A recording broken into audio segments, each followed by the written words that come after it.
everyone. Thanks for tuning into Sin's Workshop. I hope you're all having a wonderful day. Today we are going to be reviewing Sloan Harlow's All We Lost Was Everything. Once again, a huge thank you to the publisher for sending me an arc of this book. I really enjoyed it. So I love when I enjoy a book that a publisher sends me, because then I can review it and, you know, not be like, I'm sorry, I didn't like it. But, you know, in this case, I do like it.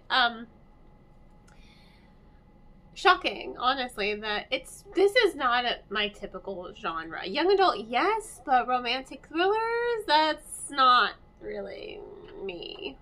But I'm trying to step out of my comfort zone a little bit. There's a limit, okay? There's a limit to how much I'm willing to step out of my comfort zone. But I really enjoyed the book, you know. Again, not my typical book, you know, romantic thrillers. That's not something I would equate with me. Anything gothic, anything horror, anything sci-fi, fantasy. Yeah, that's me. But this, not so much. But I still really enjoyed it. So I do like it when I'm pushed out of my comfort zone sometimes. It's called the comfort zone for a reason. In any case, the story follows River, who is half Filipino, so I really did like that. I love that there was some Filipino representation. I'm not Filipino, but I am Hispanic, so whenever there's some sort of minority that I don't really see a lot in literature represented, I always have to, like, just give a nice little applause to that, because I think everyone should see themselves in the book. Now, whether or not the author herself is Filipino, I don't really know, but I have had friends who are Filipino, so I thought that was a really nice, you know, way, especially Arizona. I think that was, like, a really nice little aspect of her character. And then you have Logan. He seems like he's, like, this bad boy, right? He's not, like, at all. He's just a grumpy sunshine. That's it. That's what he is. He's a grumpy sunshine. He is that trope. I was, like, reading the book, and I'm like, what is this making me think of? The grumpy sunshine trope. He is 100% the grumpy sunshine trope. So, this is supposed to be, like, a dark romance thriller. Basically, River is an orphan at this point, you know.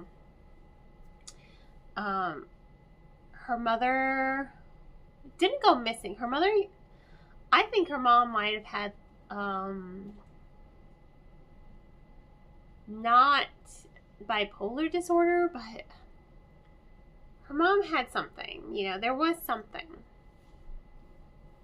And she would always go out on hikes all the time to just kind of, like, give herself a break away from her family. And the way her daughter described it, you know, River, you know, she would just lay in bed. It sounded like depression, you know, so she would go on hikes, you know, as a cure for her depression. And I thought that was, you know, a nice little interesting tidbit. So, 6 months, her mom's been on this hike. She, you know, River at this point thinks her mom just kind of abandoned her. And she was caught in a fire that killed her father, destroyed their entire home. So she's an orphan, living with Tita Ana, her dad's cousin, who loves her like a daughter, by the way. I will say this, there really is some really good characterization in this story. I liked the characterization. I think my only real hiccup with this book is the romance aspect, and that has nothing to do with me not really liking romance as a genre. I wouldn't even say that. You know, my issue is bug, sorry.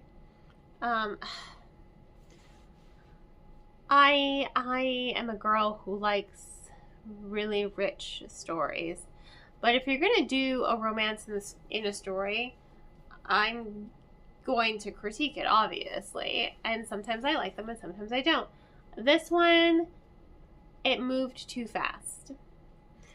It's a he falls first trope as well. And even though I did like the characterization, I thought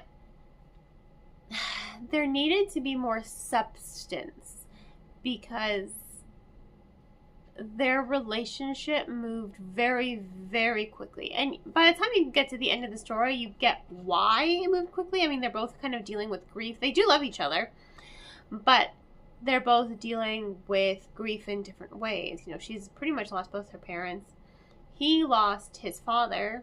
Not his father. He lost his mother in a botched surgery. And he has a lot of, like, pent-up anger himself.